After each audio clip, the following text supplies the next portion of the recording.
मदत करत असताना पवित्र शास्त्रातून काही वचन ऐकूया. परमेश्वराचे स्तवन करा, आकाशातून परमेश्वराचे स्तवन करा, ऊर्ध्वलोकी त्याचे स्तवन करा. अहो त्याच्या सर्व दिव्यदूतांनो त्याचे स्तवन करा, त्याच्या सर्व सैन्यांनो त्याचे स्तवन करा. अहो सूर्यचंद्र हो त्याचे स्तवन करा, सर्व प्रकाशमय ताऱ्यांनो त्याचे स्तवन करा. पृथ्वीवरील राजे व सर्व प्रजा, अधिपती व पृथ्वीवरील सर्व न्यायाधीश, कुमार व कुमारी, वृद्ध व तरुण ही सगळी परमेश्वराच्या नावाचे स्तवन करत, कारण केवळ त्याचेच नाव उंच आहे. परमेश्वराच्या नावाला आपण धन्यवाद देत, आपण प्रार्थना करत. पवित्र आमच्या स्वर्गीय सेनाधीश परमेश्वरा, तुझ्या नावाला मान महिमा आणि गौरव देतो देपा. तू कृपाळू दया घ्यायच्या आणि त्याचा परमेश्वर देपा.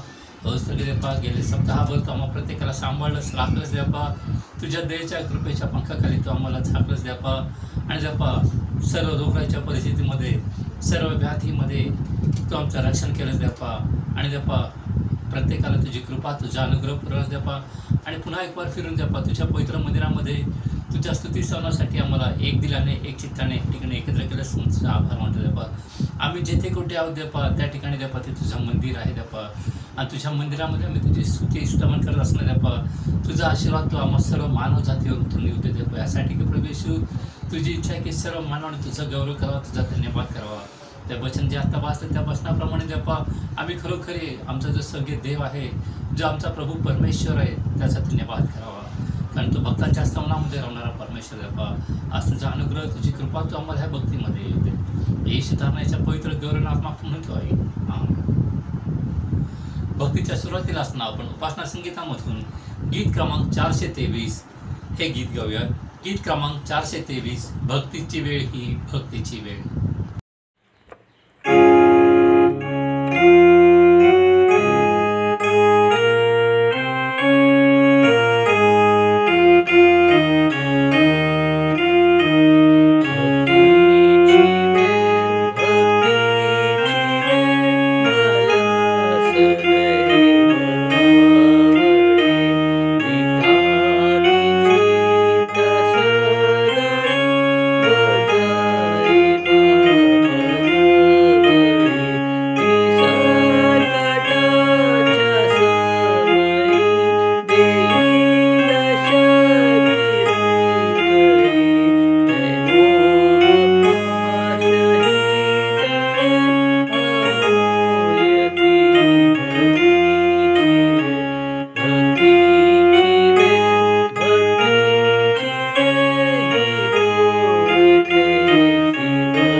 स्तोत्रसंहिता 118 याचे 20 ते 29 याचं आपण वाचन करणार आहोत.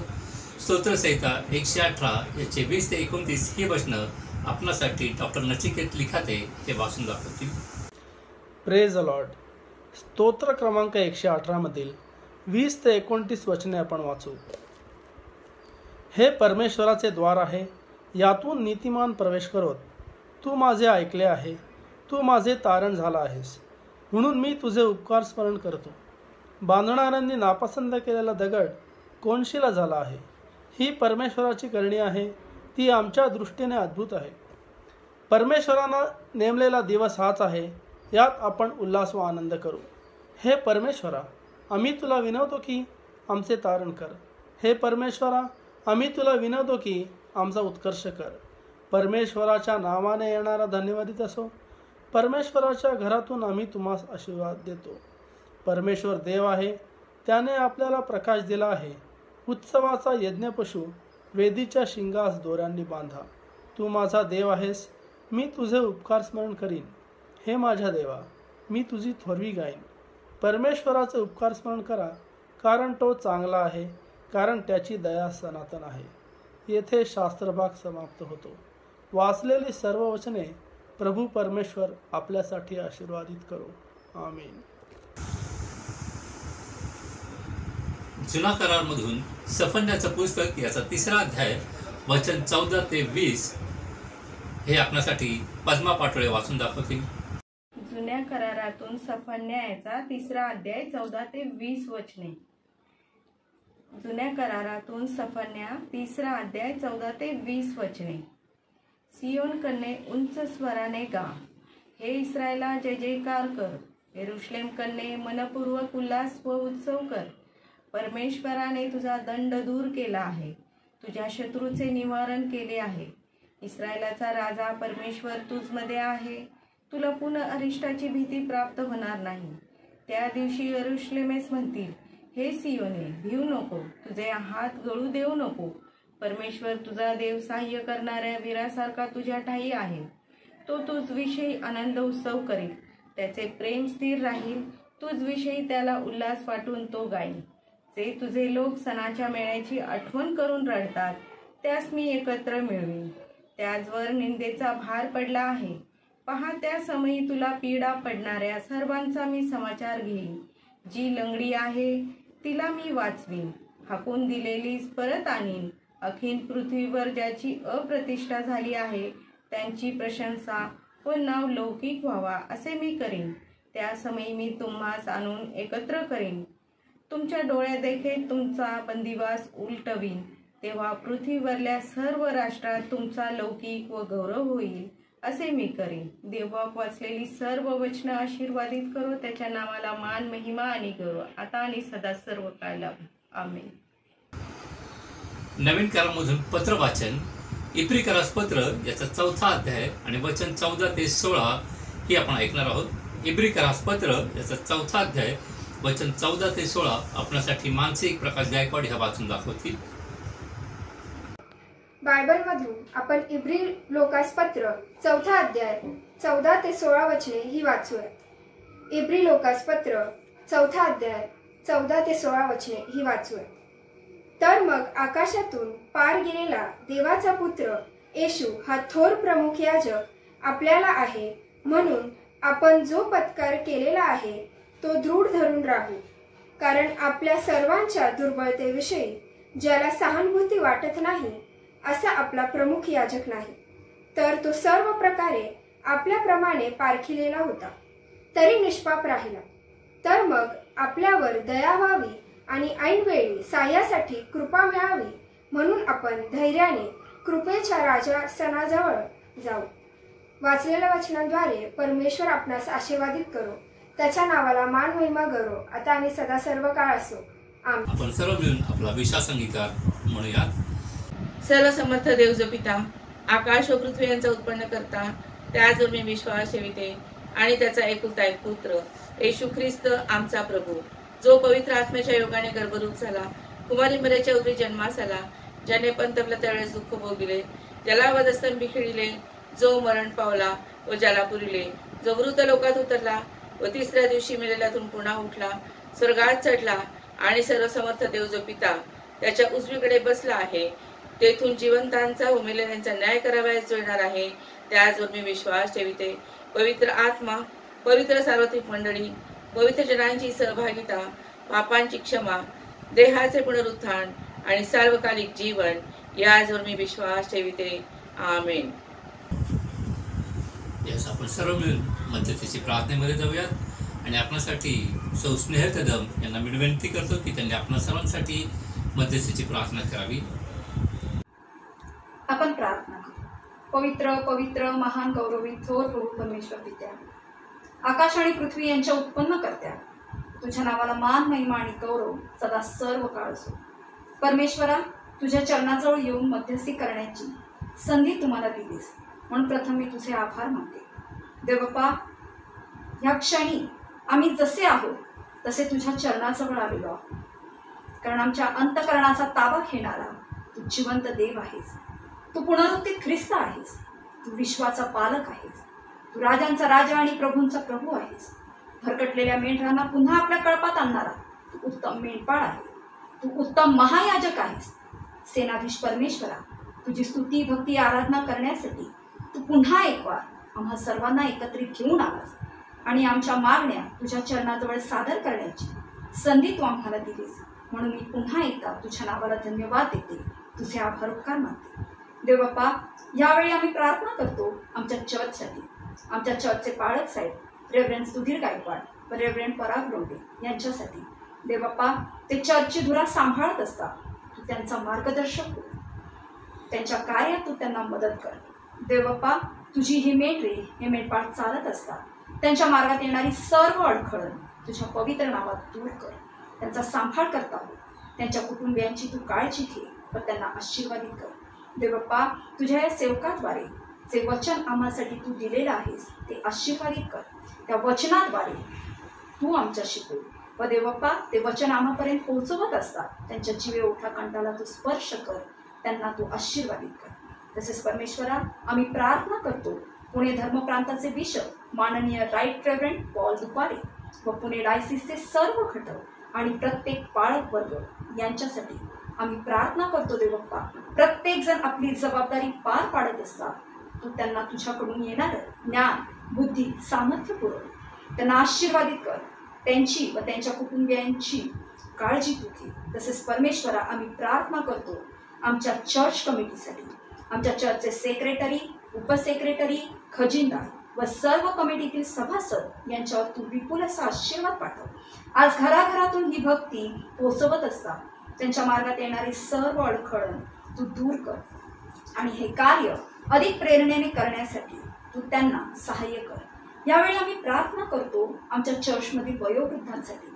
देवबापा, या कोरोना विषाणूमुळे जी कठीण परिस्थिती उद्भवलेली आहे त्यात तू त्यांचा सांभाळ करता.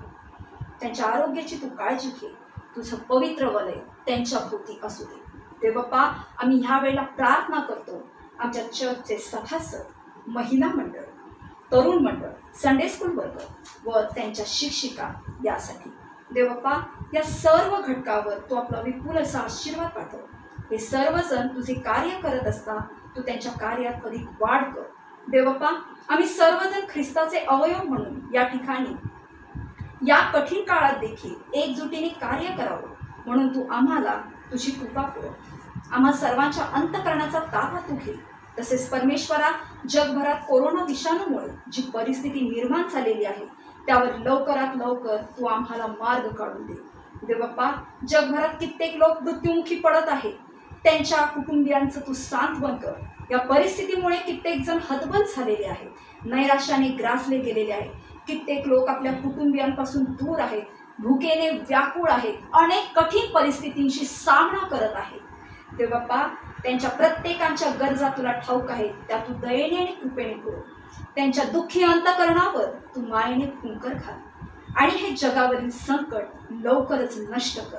जिवंत परमेश्वरा, जगाचे पाप हरण करणाऱ्या देवाच्या कोपऱ्या तू आम्हाला रोगमुक्त करणारा परमेश्वर आहेस. तुझ्या स्पर्शाने व तुझ्या शब्दाने तू लोकांना बरे केलेस आणि आमच्या हा विश्वास आहे की तू हे सावट लवकरच आम्हापासून दूर करशील आणि पुन्हा एक वार तुझ्या मंदिरात तुझी स्तुती भक्ती आराधना करण्यासाठी एकत्र घेऊन येशील.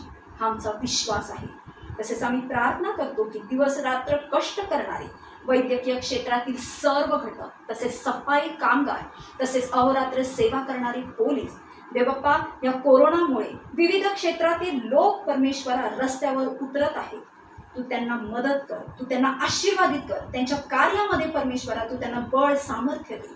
तसेच परमेश्वरा, देशाचा राज्यकारभार चालवणारे मुख्यमंत्री, तसेच देवबापा आरोग्यमंत्री, तसेच देशाचे पंतप्रधान व त्यांचे सर्व सहकारी यांना योग्य तो निर्णय घेण्यासाठी तू कृपा कर. त्यांच्या समोर ज्या काही समस्या आहेत त्या तू दयेने कृपेने सोडव. देवबापा, देवबापा, या कठीण परिस्थितीमध्ये अंधारात असलेल्यांना प्रकाशात आणण्यासाठी तू आमची मदत कर.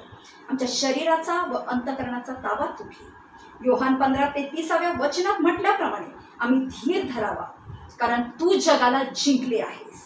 होय परमेश्वरा, या वचनाद्वारे आम्ही अधिक आणि अधिक खंबीर व्हावं, तुझ्या वचनामध्ये दृढ व्हावं असं तू कर परमेश्वरा. देवप्पा, तुझं सामर्थ्य आणि पवित्र आत्म्याचं मार्गदर्शन आम्हाबरोबर सदोदित असू दे. तुझी शांती आम्हाबरोबर असू दे, हीच विनंती तुझ्या चरणाजवळ करते. देवप्पा, कोरोना विषाणूसारख्या भयंकर संकटातून जात असतानाही तू आम्हाला तुझ्या वचनांचा तुटवडा पडू दिला नाहीस, तर तू आम्हासाठी ऑनलाईन भक्तीच्या माध्यमातून वचनांचं भांडार खुलं केलंस. त्यासाठी आम्ही तुझे आभार मानतो. खरंच आज संपूर्ण जग कठीण परिस्थितीतून जात आहे.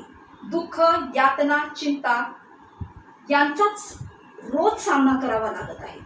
जर आम्ही ख्रिस्तावर विश्वास ठेवतो तर अशा परिस्थितीत आम्ही नक्कीच देवाच्या अधिक जवळ जातो. कारण अशा परिस्थितीत एक गोष्ट आम्हाला कळते की सर्व गोष्टी देवाच्या नियंत्रणात आहेत आणि आम्ही किती दुबळे आहोत हे आम्हाला कळतं. आणि हेच दुबळेपण आम्हाला ख्रिस्तापर्यंत घेऊन जातं. कारण आमचा विश्वास आहे की प्रभू येशूच एक समर्थ आहे या परिस्थितीतून आम्हाला बाहेर काढण्यासाठी, या परिस्थितीवर मात करण्यासाठी. या विश्वासात तू आम्हाला अधिक आणि अधिक दृढ केलंस, म्हणून मी तुझे आभार मानते. आणि देवप्पा, इथून पुढची सर्व भक्ती मी जिवंत ख्रिस्ताच्या हाती देते.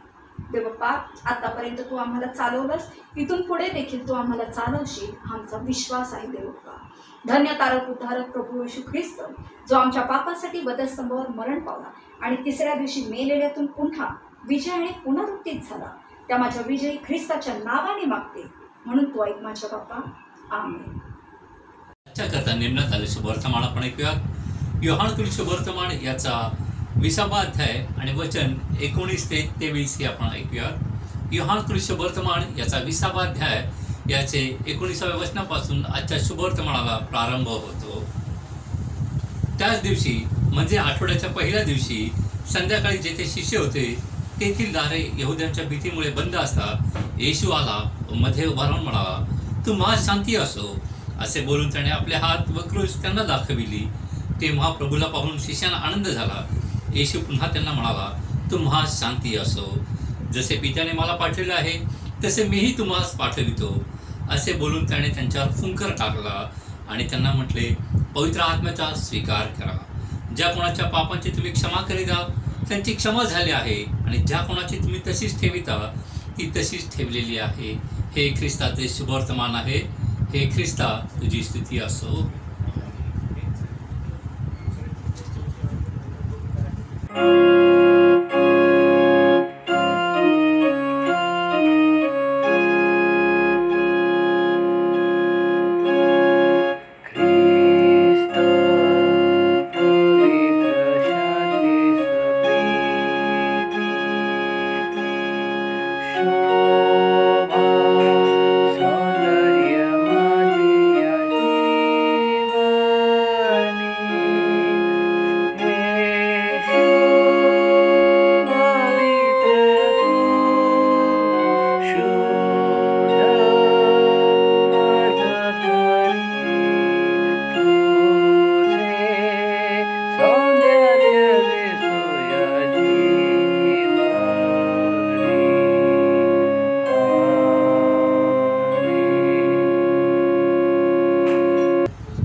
जी काही आज आपण वचन ऐकले, जे शास्त्रपाठ ऐकले, त्यावर आधारित आपले सन्माननीय पाळेसाहेब रेव्हरंड सुधीर गायकवाड हे आपणाला पवित्र वचनातून संदेश देतील.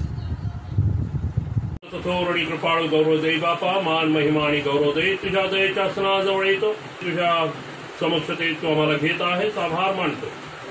यहोवा, यावेळेस तू आपल्या पवित्र वचनातून पवित्र आत्म्याद्वारा आम्हाशी बोलत असता आमचं मन, आमचे विचार, आमची दृष्टी तुझ्यामध्ये एकाग्र होऊ दे. पवित्र आत्म्या तू बोल आणि आम्ही तुझी लेकरं ऐकत आहोत. दैवाच्या आत्म्या तू बोल आणि आम्ही तुझी लेकरं ऐकत आहोत. येशू ख्रिस्तांचा प्रभू याच्या द्वारे आमेन. प्रभूच्या नावाला धन्यवाद देऊया, त्याची उपकार स्तुती करूयात. आज त्याचा निरोप ऐकण्याची महान संधी परमेश्वर देवबाप आपल्याला देत आहे आणि प्राप्त परिस्थितीनुसार आजही आपापल्या घरामध्ये बसून देवाचा महान निरोप ऐकण्याची व्यवस्था आपल्याकडं उपलब्ध असलेल्या साधनांद्वारे देवानं आपल्याला दिलेली आहे. त्याबद्दल देवाचे मनपूर्वक आभार मानूया. आज संपूर्ण जगाचं लक्ष कोरोना व्हायरसमुळे सैतानानं पूर्णपणे मृत्यूवर केंद्रित केलेलं आहे, मरणावर केंद्रित केलेलं आहे. मरणाच्या भयानं अखिल मानवजातीला ग्रासून टाकलेला आहे.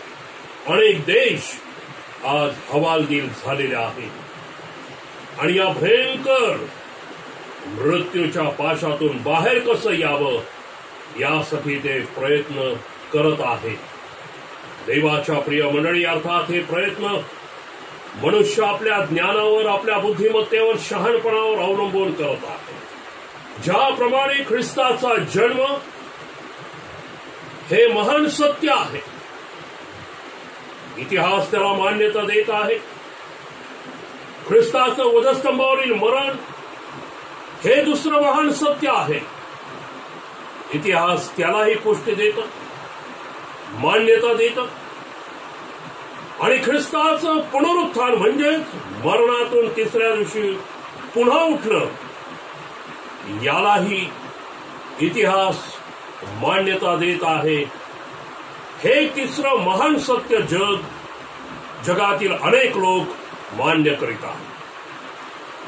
आणि आज परत एक वार तारणाऱ्या ख्रिस्ताचा मृत्युंजयाचा हा आनंद साजरा करण्याची संधी आपल्याला प्राप्त होत असताना का आपल्या अंतःकरणानं म्हणू नये, यहोवा तू चांगला देव आहेस, तुझ्यासारखा चांगला देव पूर्वी कोणी नव्हता, नंतरही कोणी होणार नाही. आणि आज या देवाच्या वचनातून आपण मनन आणि चिंतन करत असताना प्रामुख्याने आज आपण पाहणार आहोत मत्तैकृत शुभवर्तमान याचा 27वा अध्याय, 28वा अध्याय आणि लुकाचं शुभवर्तमान 24वा अध्याय. याच्यामधून काही वचनं आपण पाहणार आहोत, ज्यामध्ये आपल्याला तारणाऱ्या प्रभू येशू ख्रिस्ताच्या पुनरुत्थानासंबंधी काही महत्वाच्या गोष्टी पाहायला मिळतात. आणि तारणाऱ्या ख्रिस्ताचं पुनरुत्थान झालेलं आहे याची ग्वाही, याची साक्ष दिली जावी, हे आपल्याला निश्चित अर्थानं देवानं त्या काळी देवदूतांना आज्ञापिलं आणि तारणाऱ्या ख्रिस्तानंही आपल्याला ते आज्ञापिलेलं आहे. ज्यावेळेस आपण मत्तयाच्या शुभवर्तमानाच्या 27व्या अध्यायामध्ये 57व्या वचनापासून 66व्या वचनापर्यंत पाहतो, तिथे आपल्याला प्रामुख्याने काही गोष्टी दिसतात. पहिली गोष्ट येशूला कबरेत ठेवणं, दुसरी गोष्ट त्याच्या कबरेवर पहारा ठेवणं. परंतु या दोन घटनांच्या मध्ये आणखीन एक महत्वाची गोष्ट घडलेली आहे आणि ती घडलेली गोष्ट काय आहे 62व्या वचनापासून पुढे. मग दुसऱ्या दिवशी म्हणजे तयारीच्या नंतरच्या दिवशी मुख्य याजक व परुषी पिलाताकडे एकत्र जमले व म्हणाले, महाराज, तो ठग म्हणजे कोण? ते आता येशूला ठग म्हणत आहे. येशू ख्रिस्ताला ते म्हणत आहेत तो ठग जिवंत असता म्हणाला होता की 3 दिवसानंतर मी उठेन, याची आम्हाला आठवण आहे. तो ठग म्हणाला होता 3 दिवसानंतर मेलेल्यातून मी पुन्हा उठेन, याची आम्हाला आठवण आहे. येशूचं कबरेत ठेवलं जाणं आणि येशूच्या कबरेसाठी पहारा मागण्याची विनंती करण्याकरता गेलेले मुख्य याजक वडील जण यांनी दिलेली ही साक्ष फार बोलकी आहे. आता त्यांनी जे हे सांगितलेलं आहे की 3 दिवसानंतर मी उठेन, खरं तर तारणाऱ्या ख्रिस्तानं हे भाकी आपल्या शिष्यांसमोर त्यानं केलेलं होतं. तारणाऱ्या ख्रिस्तानं हे जे केलेलं भाकीत आहे हे त्यानं आपल्या शिष्यांसमोर केलेलं आहे असं आपल्याला पवित्र शास्त्रामध्ये पाहायला मिळतं. पहा, याच 13व्या अध्यायाच्या मध्ये 21व्या वचनापासून जर पुढे आपण पाहिलं, येशू आपले मरण, पुन्हा उठणे, पुन्हा येणे याविषयी भविष्य सांगतो. तेव्हापासून येशू ख्रिस्त आपल्या शिष्यास दाखवू लागला की आपण यरुशलेमेत जावे, वडील वर्ग, मुख्य याजक, शास्त्री यांच्याकडून पुष्कळ दुःखे सोसावी व जीवे मारले जावे व तिसऱ्या दिवशी पुन्हा उठवले जावे, हे अगत्याचं आहे. येशू कुणाला दाखवत आहे? येशू शिष्यांना दाखवत आहे.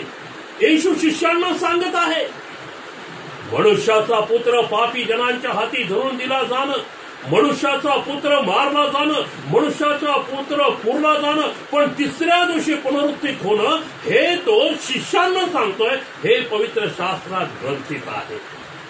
पण दैवाच्या प्रिय मंडळी, हे सत्य कोणी लक्षात ठेवलंय? येशूला विरोध करणारे प्रमुख याजक, मंडळीचे वडीलजन आणि त्या काळातला तो सर्व दांभिक समाज. आणि ते पिलाताला आता याची आठवण करताय. होय, आम्हाला आठवण आहे. कशाची आठवण आहे? तो ठग येशू म्हणाला होता, मी तिसऱ्या दिवशी पुन्हा उठेन.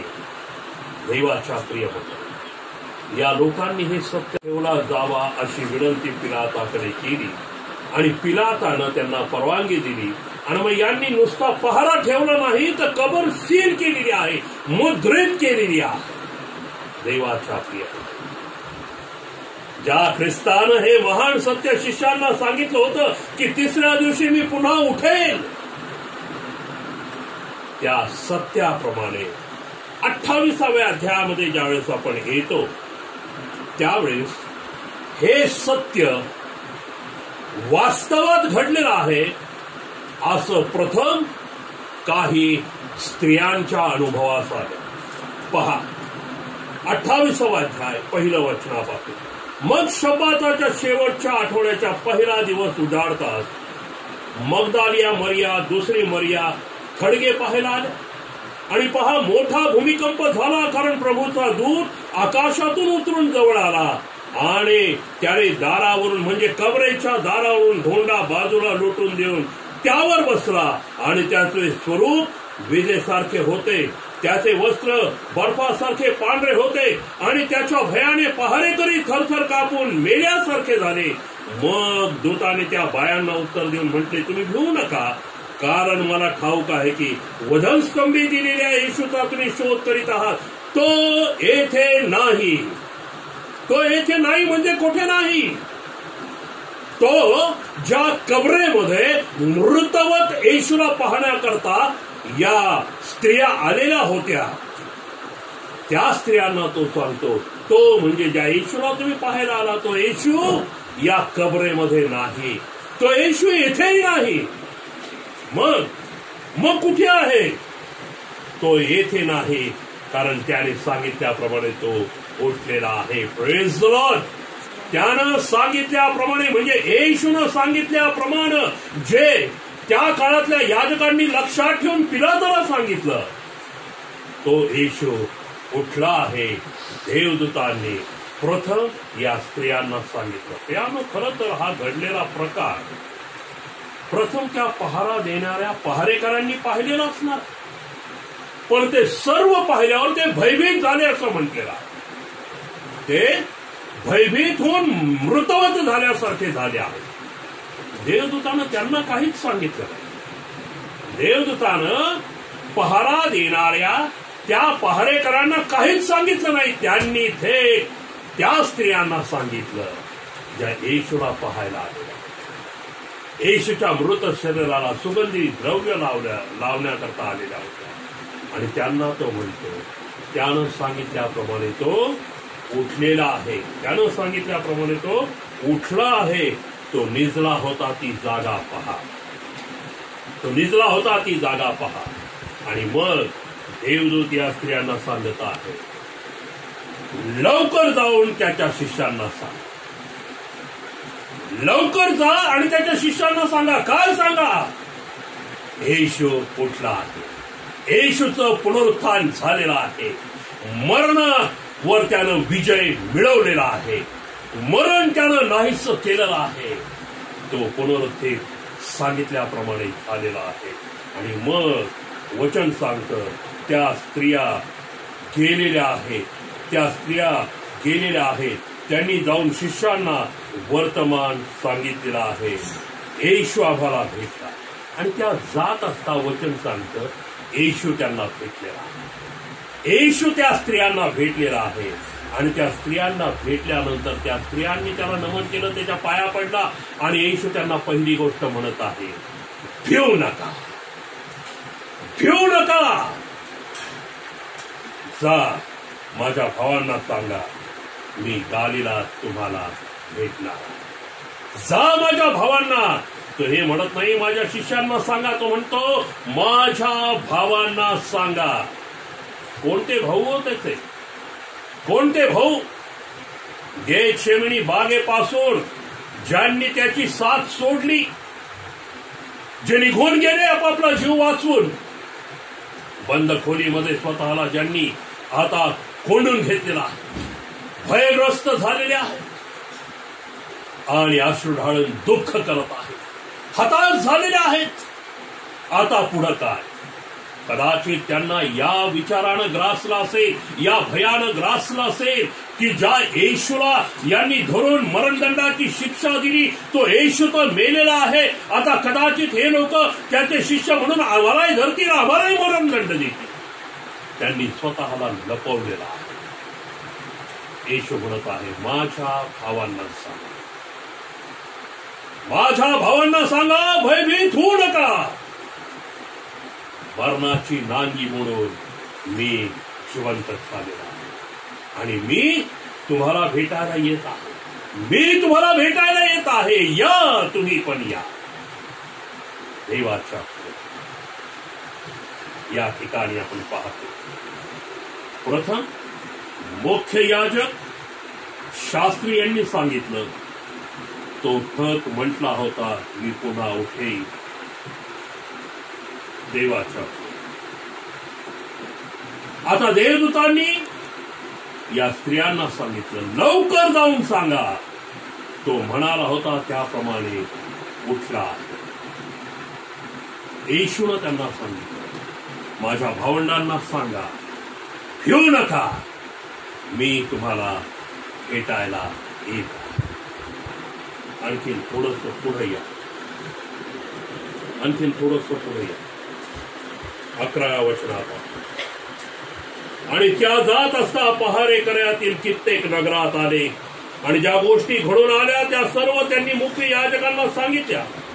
तेव्हा त्यांनी वडिलांसहित एकत्र जाऊन मसरत केल्यावर शिपायास पुष्कळ पैसा दिला.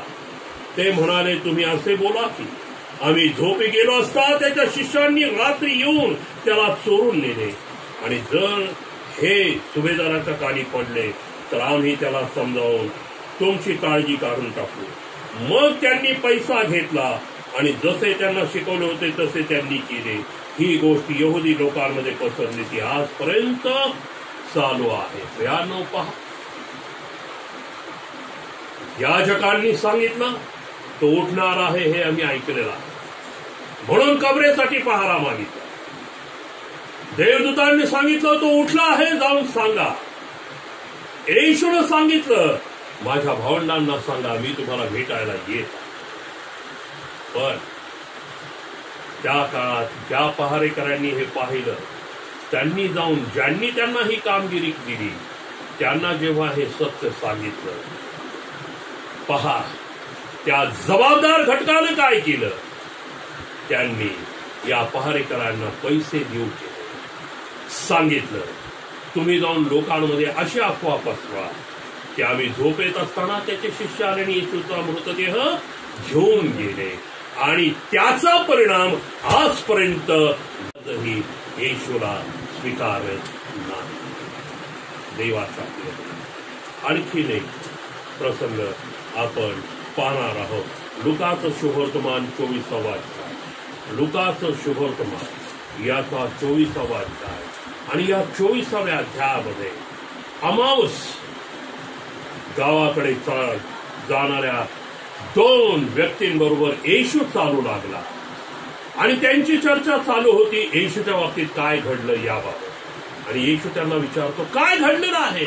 ते म्हणतात तू कदाचित एकमेव माणूस असतील ज्याला हे माहीत नाही नाझरेत येशूच्या बाबतीत काय घडलेलं आहे. आणि मग त्यांनी त्याला इतिवृत्त सांगितलं. हे सांगत असता गाव जवळ आलंय, अंधार पडलेला आहे. त्यांनी येशूला आपल्या घरात राहण्याचा आग्रह केला. येशू त्यांच्याबरोबर त्या घरामध्ये गेला आणि त्यांच्याबरोबर त्या घरात गेल्यानंतर मग ते जेवायला बसले असता येशूने भाकर म्हणून त्यांना दिली. आणि येशूने भाकर म्हणून त्यांना दिल्यावर वचन म्हणतं त्यांचे डोळे उघडले. आणि त्यांचे डोळे उघडल्यानंतर त्यांना प्रगट झालं हा येशू आहे.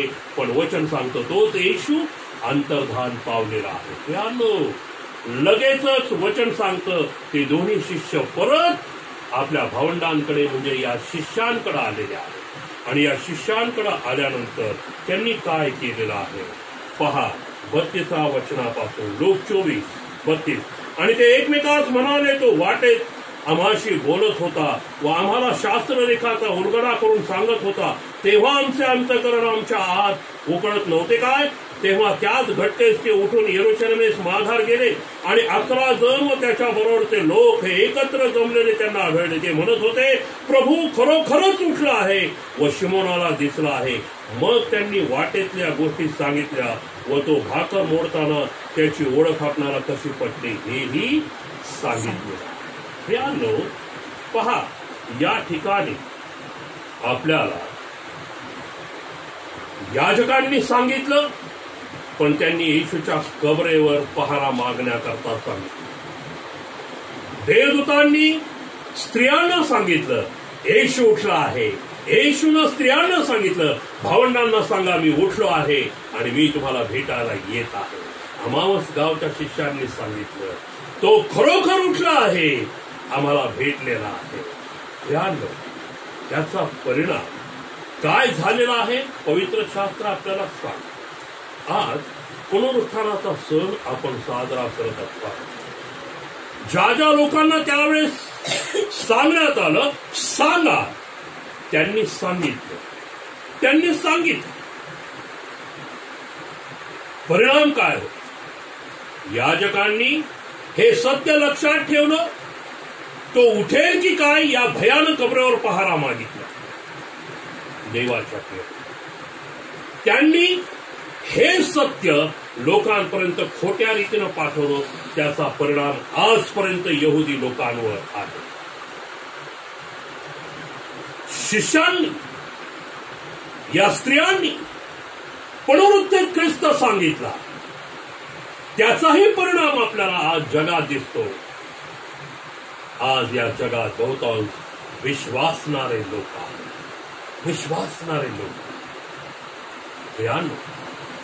सांगण्याची जबाबदारी देवानं आपल्याला दिली. सांगायचं आहे येशू उठला आहे त्याचं पुनरुत्थान झालेलं आहे. आणि येशूचं पुनरुत्थान झालं म्हणजे किती गोष्टी आपल्याला मिळाल्या. सर्वात पहिला पुनरुत्थानाचा आशीर्वाद जो आपल्याला मिळाला तो काय आहे मरणाच्या सत्तेतून मानवाची मुक्तता. मरणाधीन जीवनातून मानवाची मुक्तता हा पुनरुत्थानाचा आशीर्वाद देवानं आपल्याला दिला. या पुनरुत्थानाद्वारे जे अनेक आशीर्वाद मिळाले ते काय आहेत. सर्व काळचं जीवन देण्यात सर्व काळचं जीवन आपल्याला या पुनरुत्थानाद्वारे देण्यात. या पुनरुत्थानाद्वारे काय आहे मरणाची नांगी कायमची मोडण्यात आलेली आहे.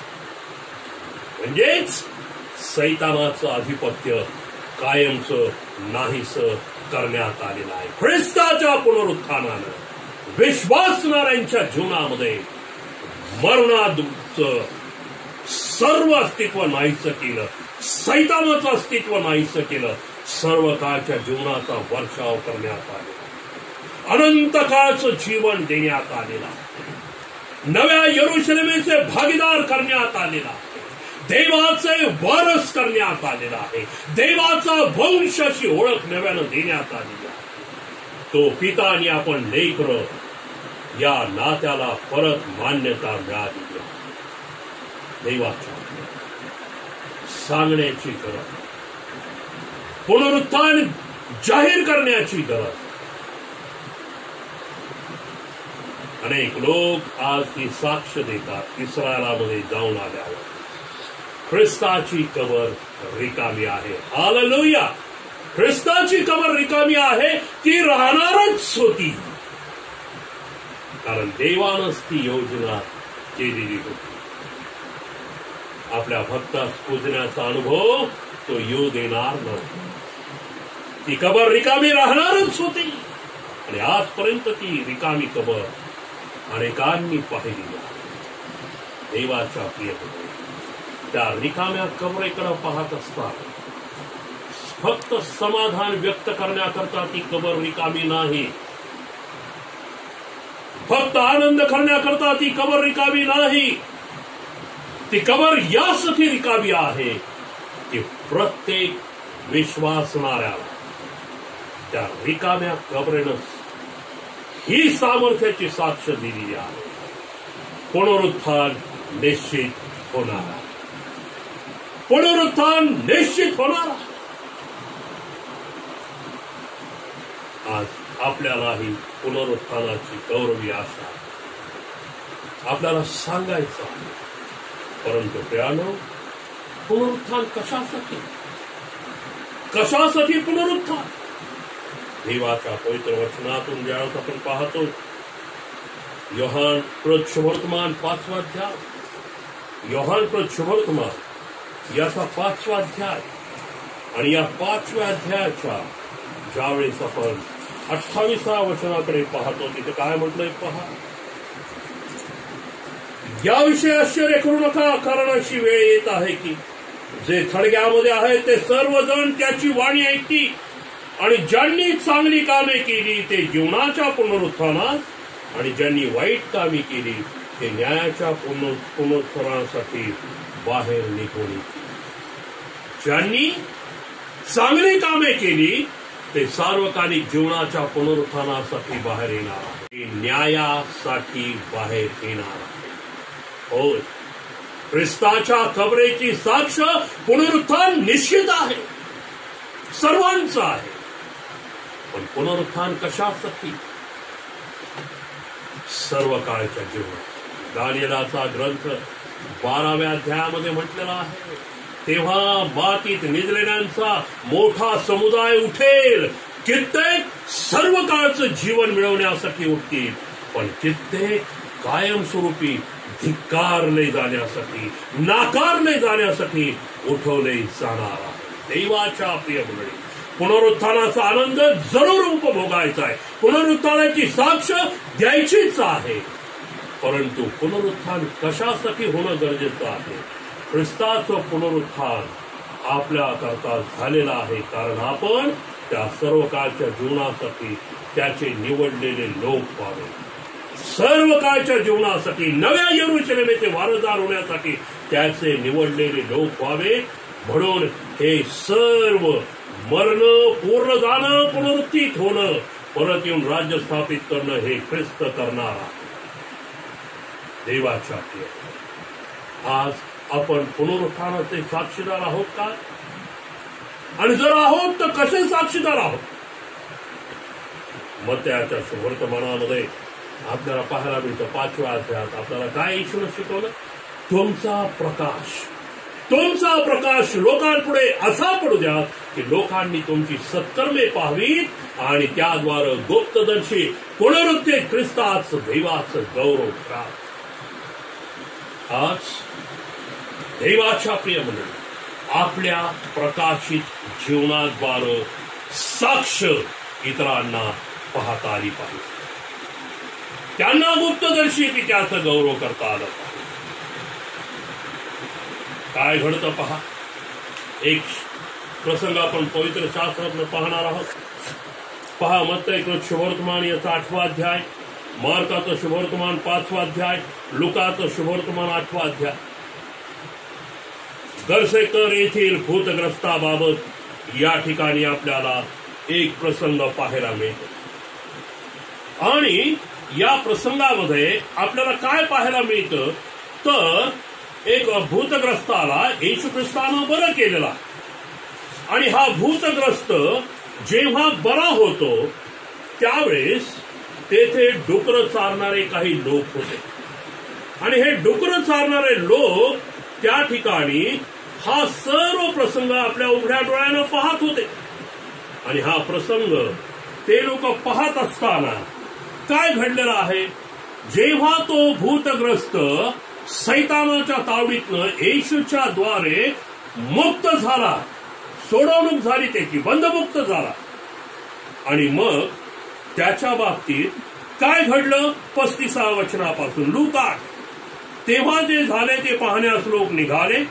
आणि येशूकडे आल्यावर ज्या माणसातून भूते निघाली होती तो येशूच्या पायाजवळ बसलेला, वस्त्र नेसलेला व शुद्धीवर असलेला त्यांना आढळला. तेव्हा त्यांना भीती वाटली. ज्यांनी ते पाहिले होते त्यांनी तो भूतग्रस्त कसा बरा झाला हे त्यास सांगितले. तेव्हा गर्सेकराच्या चौकडल्या प्रांतातील सर्व लोकांनी त्याला म्हणजे येशूला आपल्या इथून निघून जाण्याची विनंती केली, कारण ते फार घाबरले. भूतग्रस्त त्यांचाच बांधव बरा झालेला आहे, शुद्धीवर आलेला आहे, येशूच्या चरणाजवळ बसलेला आहे. लोकांनी, पाहणाऱ्या लोकांनी गावात जाऊन सांगितलेला, सर्व वृत्तांत सांगितलेला. आणि या ठिकाणी आपण काय पाहतो, गर्सेकराच्या चौकडल्या प्रांतातील सर्व लोक त्याच्याकडे आले. त्या प्रांतातले सगळे लोक येशूकडे हे ऐकून आले, कारण त्यांच्यापर्यंत वार्ता गेलेली होती. परंतु ती गेलेली वार्ता, त्याचा परिणाम काय झाला, येशूला स्वीकारण्याऐवजी, येशूला अंगीकारण्याऐवजी, येशूला आपल्या बरोबर घेऊन जाण्याऐवजी ते म्हणत आहेत, येशू आमच्या हद्दीतून तू निघून जा, येशू तू आमच्या हद्दीतून निघून जा. त्या काळाच्या प्रमुख याजक, वडील, जबाबदार लोकांनी खोटी बातमी येशूच्या पुनरुत्थानाविषयी पसरवली. ते आजपर्यंत यहुदी लोकांमध्ये देवाच्या प्रिय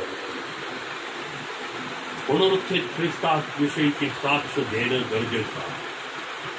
पुनरुत्थान ख्रिस्ताच्या पुनरुत्थानाद्वारा सर्वांचं होणारा, मरण नाहीसं केलेलं आहे येशू. पण पुनरुत्थान कशासाठी होणार, कशासाठी पुनरुत्थित व्हायचा, देवाच्या प्रिय देवाचं वचन सांगितलं की आपल्याला देवराज्यासाठी, नव्या यरूशलेमेसाठी पुनरुत्थानामध्ये येणं गरजेचं आहे. आणि त्याकरता ही साक्ष देणं फार महत्वाचं आहे. ही साक्ष देणं त्याहीपेक्षा गरजेचं आहे. पहा, प्रगटीकरण याचा 20वा अध्याय, फार महत्वाची गोष्ट या ठिकाणी सांगण्यात आली आहे. प्रगटीकरण याचा 20वा अध्याय, मी पहिल्या वचनापासून मी वाचतो. पहिल्या वचन, आणि मी एक देवदूत आकाशातून उतरत असलेला पाहिला. त्याच्यापाशी अथांग डोहाची किल्ली होती आणि त्याच्या हातात मोठा साखळदंड होता. आणि त्याने अजगर, जो जुनाट साप, जो दियाबल आणि सैतान आहे, त्याला धरले आणि 1000 वर्षापर्यंत खोंडलेला राहण्यास त्याला बांधले. आणि त्याला अथांग डोहात टाकून बंद केले आणि त्याच्या वरती शिक्का मारला, यासाठी की 1000 वर्ष पूर्ण होतील तोपर्यंत त्याने राष्ट्रांना आणखी ठकू नये आणि त्यानंतर थोडा वेळ त्याला सोडले पाहिजे. आणि मी सिंहासन पाहिले आणि त्यावर कोणी बसले आणि त्यांना न्याय ठरवण्याचा अधिकार देण्यात आला.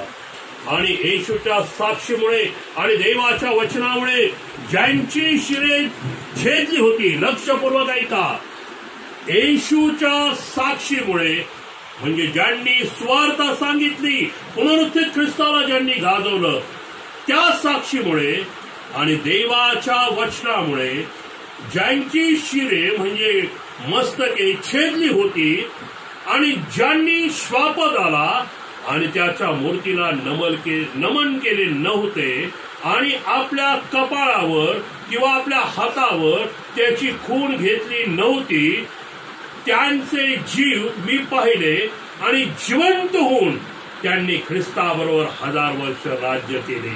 परंतु ती 1000 वर्ष पूर्ण होईपर्यंत बाकीचे मेलेले पुन्हा जिवंत झाले नाहीत. हेच पहिले पुनरुत्थान. पहिल्या पुनरुत्थानात ज्याला भाग आहे तो आशीर्वादित आणि पवित्र आहे.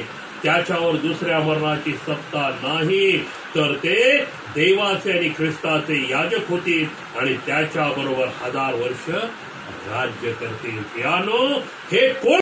ते आहे ज्यांनी साक्ष्यमय जीवन जगलेलं आहे, ज्यांनी सुवार्ता सांगितलेली आहे, ज्यांनी देवाच्या वचनांची घोषणा केलेली आहे, ज्यांनी पुनरुत्थित ख्रिस्ताची साक्ष दिलेली आहे.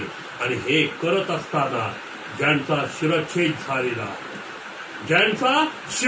झालेला आहे म्हणजे जे रक्तसाक्षी झालेले आहे, ज्यांनी श्वापदाला मनन केलेलं आहे, ज्यांनी आपल्या कपाळावर आणि हातावर शिक्के मारून घेतलेले नाहीत. आपल्याला ऐकायला मिळत आहे काही देशांमध्ये आता हे सक्तीचं झालेलं आहे. धन्य होता की नाही? आठवतो का दानियल? आपल्याला आठवतं का ज्यानं धाडसानं त्या मूर्तीला नमन करण्याचं नाकारलं? पहा, ज्या सिंहाच्या गुहेत त्याला टाकण्यात आलेलं होतं त्या गुहेलाही सील बंद करण्यात आलेलं होतं. परंतु तो राजा विश्वास व्यक्त करत होता, तो देव तुला सोडवणार, तो देव तुला सोडवणार. देवाच्या प्रिय, ज्यांनी ते नाकारलं आणि स्वार्थ सांगत गेले, ज्यांनी शिक्का मारून घ्यायचं नाकारलं, वचनांची घोषणा करत राहिलं, ज्यांनी शिक्का मारून घ्यायचं नाकारलं, पुनरुत्थित ख्रिस्त गाजवत रक्तसाक्षी झाले, ते पहिल्या पुनरुत्थानात उठविले जाणार. पहिल्या पुनरुत्थानाला विशेष महत्व आहे, लक्षात ठेवा. आणि म्हणून की काय संतश्रेष्ठ पाऊलही काय म्हणतो, कसं तरी करून मला पहिल्या पुनरुत्थानामध्ये सहभाग मिळवायचा. कसं तरी करून पहिल्या पुनरुत्थानात सहभाग मिळवण्यासाठी नेटानं प्रयत्न करा, कारण ते धन्य आहे. त्यांना याजक म्हणतील आणि ते ख्रिस्ताबरोबर 1000 वर्ष राज्य करतील.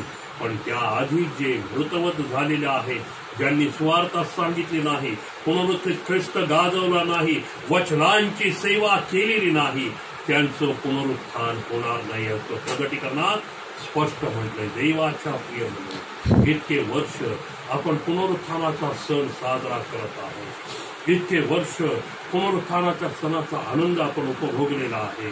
परंतु पुनरुत्थित ख्रिस्ताची सुवार्ता, पुनरुत्थित ख्रिस्ताची साक्ष, देववचन सांगणं, याला आपण कधी महत्व दिलंय का? त्यासाठी आपण कधी एकमेकांच्या घरी जाऊन बसून चर्चा केलेली आहे का? एकमेकांना सुवार्ता सांगून आनंदित करण्याचा प्रयत्न केलेला आहे का? एकमेकांना पुनरुत्थित ख्रिस्ताची सुवार्ता सांगून अंधकारातून प्रकाशात आणण्याचा प्रयत्न केलेला आहे का? शापातून आशीर्वादात आणण्याचा प्रयत्न केलेला आहे का? सार्वकालिक मरणातून सर्व काळच्या जीवनामध्ये आणण्याचा प्रयत्न केलेला आहे का? या जगामधून देवराज्यात आणण्याचा प्रयत्न केलेला आहे का? जर नाही तर आज देव आपल्याला त्यासाठी हे ऐकण्याची संधी देत आहे. आजच स्वतःला तयार करा आणि पुनरुत्थित ख्रिस्ताची साक्ष देण्याकरता स्वतःला सिद्ध करा.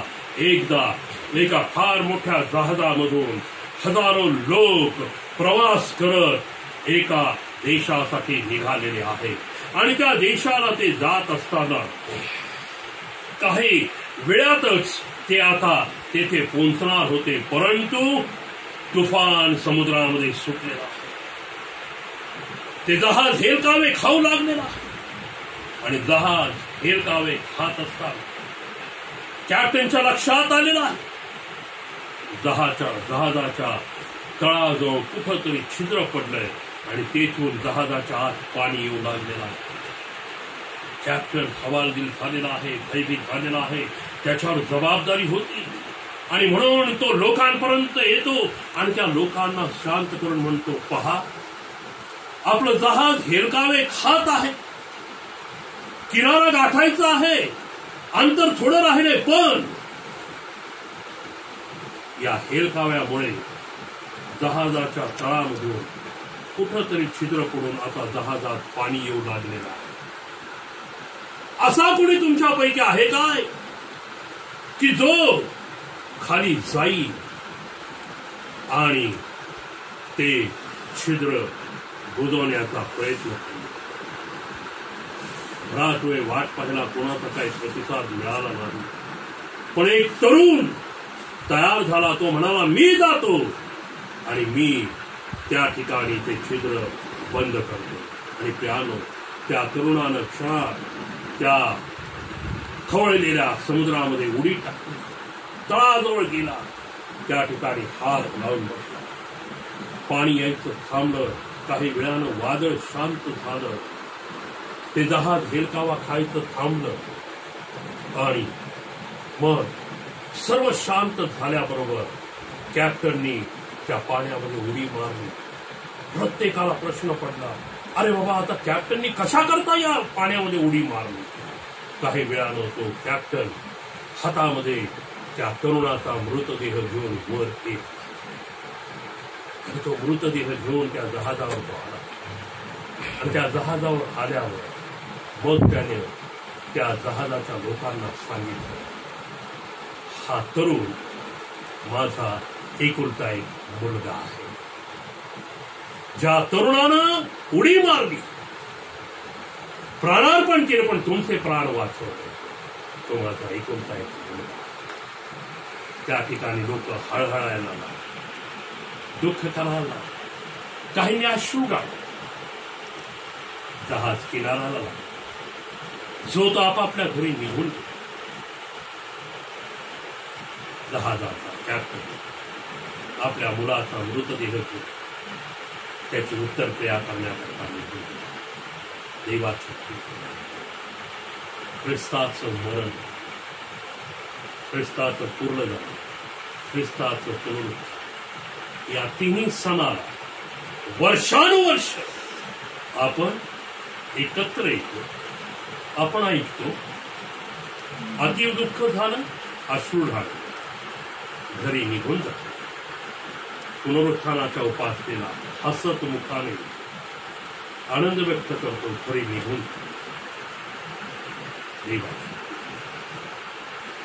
देवानं आपला पुत्र देऊन आम्हाला सार्वकालिक मरणातून मुक्त केलेला. यासाठी आनंदित होऊन पुनरुत्थानाच्या सणाला आपण आलोत का? मला सार्वकालिक क्षमा मिळाली, यासाठी आनंदित होऊन आपण उत्तम शुक्रवारची उपासना केली का? माझ्या पापाचाच ओझं घेऊन वधस्तंभाजवळ मी याईवरती आलो होतो, परंतु ख्रिस्तानं मला आता परत मुक्ती दिलेली आहे. हा आनंद घेऊन मी घरी गेलो का? सार्वकालिक जीवनाचा आनंद घेऊन पुनरुत्थान सणाची उपासना मी केली का? पुनरुत्थित ख्रिस्त गाजवण्यासाठी देवानं मला ही संधी दिली, म्हणून मी पुनरुत्थानाची उपासना केली का?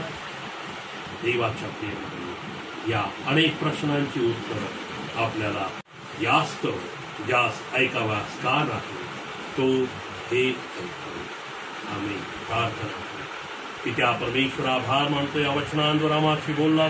ऐकणारे कान, समजणार मन आणि त्याप्रमाणे वागणार अंतःकरण द्यावची प्रार्थना येशू ख्रिस्त आमचा प्रभू याच्याद्वारे करतो म्हणतो आहे की त्या आपण उपासना संगीतामधून गीत क्रमांक 94 जा सांगा मम बंधूचना आलो जिंकून या मरणा हे गीत आहे. गीत क्रमांक 94.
पवित्र पवित्र पवित्र आमच्या स्वर्गीय सनाधीश परमेश्वरा, राजांच्या राजा, तुझ्या नावाला मान आणि गौरव देते बाप्पा. स्वर्गीय देव बाप्पा, ह्या प्रार्थनामध्ये, ह्या भक्तीमध्ये आम्ही सर्वजण जे सहभागी झालो आहोत बाप्पा, त्या प्रत्येकाबद्दल आम्ही तुला धन्यवाद देतो बाप्पा. आम्हा प्रत्येकाला बाप्पा तुझ्या समक्षतेचा तू आम्हाला अनुभव दिलास म्हणून तुझा आभार मानतो बाप्पा. आज खरोखरी जे वचन आमच्यासाठी आले बाप्पा, ते वचन स्वीकारण्यासाठी तू आमचं मन अंतःकरण तयार केलंस बाप्पा. आणि बाप्पा तुझ्या पवित्र आत्म्याच्या सामर्थ्याचा अनुभव तू आम्हाला दिलास, तुमचा आभार मानतो बाप्पा. ज्याप्रमाणे शिष्याला तू पवित्र आत्म्याच्या सामर्थ्याने भरलंस बाप्पा, आज त्याच विश्वासामध्ये तू आम्हाला देखील वाढवलंस, भरलंस म्हणून तुझा आभार मानतो बाप्पा. आणि त्या विश्वासाने आम्ही पवित्र आत्मा नव्याने स्वीकारतो बाप्पा. आणि त्यावर आम्ही विसंबून राहत असतो बाप्पा. आम्ही स्वतःला तुझ्या चरणी समर्पित करतो. तू आमचा ताबा घे बाप्पा. तुझा अनुग्रह, तुझी कृपा, दया, शांती तू आम्हाला नव्याने अनुभव असू दे बाप्पा. विशेष करून मागते दे बाप्पा, ह्या रोगाच्या दिवसामध्ये बाप्पा, सर्व जगामध्ये, आमच्या देशामध्ये, त्याचप्रमाणे आमच्या शहरामध्ये बाप्पा, वेगवेगळ्या ठिकाणी बाप्पा कोरोना व्हायरसमुळे बाप्पा जे भीतीचं, अस्वस्थतेचं जे वातावरण आहे बाप्पा, त्या सर्व वातावरणात बाप्पा तू आम्हा प्रत्येकाला सांभाळलं बाप्पा. आणि तुझ्या विश्वासामध्ये आम्ही जिथे कुठे आहोत बाप्पा, त्या ठिकाणी तू आम्हाला सुरक्षित ठेवून या भक्तीमध्ये तू आशीर्वादित केलंस म्हणून तुझा आभार मानतो बाप्पा. तुझा आरोग्याचा वरद असता आमच्याबरोबर आहे म्हणून धन्यवाद देतो बाप्पा. हो प्रभू येशू, कारण तुझ्या निर्दोष निष्कलंक रक्ताने तू आम्हाला शुद्ध आणि पवित्र केलं बाप्पा. आणि आमचे व्याधी, आमचे रोग, त्या बदल सांभाळ तू आमच्यासाठी त्या ठिकाणी घेतलेस बाप्पा. आणि बाप्पा तू आम्हाला उत्तम आरोग्य, उत्तम शक्ती, सामर्थ्याने भरून ताजतवानं केलंस म्हणून धन्यवाद देतो बाप्पा. आज त्या विश्वासामध्ये वाढत असताना बाप्पा, आज आम्ही प्रार्थना करते बाप्पा, जे कोणी बाप्पा ह्या कोरोना व्हायरसमुळे बाधित आहेत बाप्पा, त्या सर्व लहान थोर व्यक्तींसाठी आज आम्ही तुझ्याकडे रदबदली करत आहोत. तुझ्याकडे मध्यस्थीची प्रार्थना आम्ही मंडळी म्हणून करत असणार बाप्पा. तुझा बरं असतं तू त्यांच्यावर ठेव बाप्पा. तुझा आरोग्याचा हात तू त्यांच्या शरीराला लाव बाप्पा. आणि सर्व व्याधीमुक्त करणार परमेश्वर तू आहेस बाप्पा. त्याचा अनुभव त्यांना, त्यांच्या कुटुंबियांना आणि सर्वांना आम्हाला येऊ दे बाप्पा. आणि तुझ्या नावामध्ये आरोग्य आहे. तुझं निर्दोष निष्कलंक रक्त तू आमच्यासाठी ते शरीर आणि ते रक्त मोडलंच बाप्पा. आणि त्याद्वारे आम्हाला आरोग्य प्राप्त झालं. आज ते आरोग्य स्वीकारण्यासाठी तू प्रत्येकाचं शरीर तयार कर दे बाप्पा. हो प्रभू येशूचे क्वारंटाईनमध्ये आहे ते अशा व्यक्तींसाठी देखील आम्ही प्रार्थना करतो बाप्पा. त्यांच्या मनातील देखील भीती, दडपण तू काढून टाक बाप्पा. आणि विश्वासाने बाप्पा ह्या परिस्थितीला सामोरं जात असताना येशूच्या नावामध्ये ते आरोग्य स्वीकारण्यासाठी तू त्यांचं शरीर आणि मन नव्याने तयार कर दे बाप्पा. हो प्रभू येशू धन्यवाद देतो बाप्पा. त्या प्रत्येक व्यक्तीवर उपचार करणारे डॉक्टर, नर्सेस, सर्व वैद्यकीय अधिकारी, सर्व सिस्टीम दे बाप्पा. त्याचप्रमाणे सर्व सफाई कर्मचारी बाप्पा, या सर्वांना देखील आम्ही तुझ्या हातात समर्पित करतोय बाप्पा. तू प्रत्येकाला सहाय्य कर, प्रत्येकाला ज्ञान दे, चातुर्य दे बाप्पा. आणि बाप्पा तू त्यांना शक्ती दे. तुझ्या विश्वासामध्ये तू त्यांना बळकट कर दे बाप्पा. हो प्रभू येशू, त्यांच्या कुटुंबियांसाठी देखील मागत दे बाप्पा. त्या प्रत्येकाला लागणं धैर्य, लागणं सामर्थ्य तू त्यांना पुरव दे बाप्पा. आणि सर्व चिंता काळजीपासून तू त्यांचं रक्षण कर बाप्पा. आणि त्या प्रत्येकाद्वारे उत्तम सेवा करण्यासाठी तू त्यांना सहाय्य कर बाप्पा.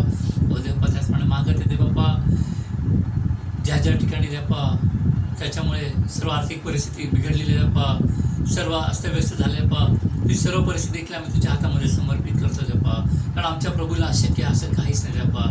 तुझ्या नावामध्ये सगळीकडे शांती, सुव्यवस्था राहू दे बाप्पा. कोणत्या प्रकारचं अडखळ आणि भ्रष्टाचार होऊ नये असं ध्येयाने कृपणे होऊ दे बाप्पा. विशेष करून मागत येते बाप्पा आमच्या मंडळीचे सभासद बाप्पा, चव्हाण सिस्टरसाठी बाप्पा. मागील दिवसामध्ये त्यांना जो काही अपघात झाला होता बाप्पा, त्या अपघातापासून तू त्यांचं रक्षण केलं बाप्पा. त्यांना उत्तम आरोग्य, उत्तम शक्ती तू त्यांना पुरवलीस, तुझा आभार मानलं बाप्पा. हो प्रभू येशू, तू त्यांच्याबरोबर आहेस. ह्या विश्वासामध्ये तू त्यांना अधिकाधिक वाढव, चालव दे बाप्पा. आणि तुझी साक्ष सांगण्यासाठी बाप्पा तू त्यांना तुझ्या गौरवासाठी चालव दे बाप्पा. त्यांच्या कुटुंबियांना देखील तू आशीर्वादाने भर दे बाप्पा. आणि तुझं गौरव दे बाप्पा. पुन्हा एक वार या सर्व आशीर्वादाबद्दल, ह्या संधीबद्दल आम्ही तुला धन्यवाद दे. येशू तारणाच्या पवित्र आणि गौरवनाथ मागतो म्हणतो आहे. हां, आपण सर्वजण मिळून प्रभूने शिकवलेल्या प्रार्थनामुळे त्यानंतर आपण आशीर्वाद घेऊया. हे आमच्या स्वर्गातील बापा, तुझे नाव पवित्र मानले जाओ. तुझे राज्य येऊ, जसे स्वर्गात तसे पृथ्वीवरही तुझ्या इच्छेप्रमाणे हो. आमची रोजची भाकर आज आम्हाला दे. आणि जसे आम्ही आपल्या अपराधांची क्षमा करतो तसेच तू आमच्या अपराधांची क्षमा कर. आणि आम्हाला परीक्षेत आणू नकोस, तर आम्हाला शैतानापासून सोडेल. कारण की राज्य, सामर्थ्य आणि गौरव ही सर्व काळ तुझीच आहे. हां. आणि एका सर्व समर्थ देईचो बाप, देईचो पुत्र आणि देईचो पवित्र आत्म्याचा आशीर्वाद, शांती, प्रीती आणि सहभागिता आता आणि सुद्धा सर्व काळ आम्हा सहवस्थी करो. आमेन.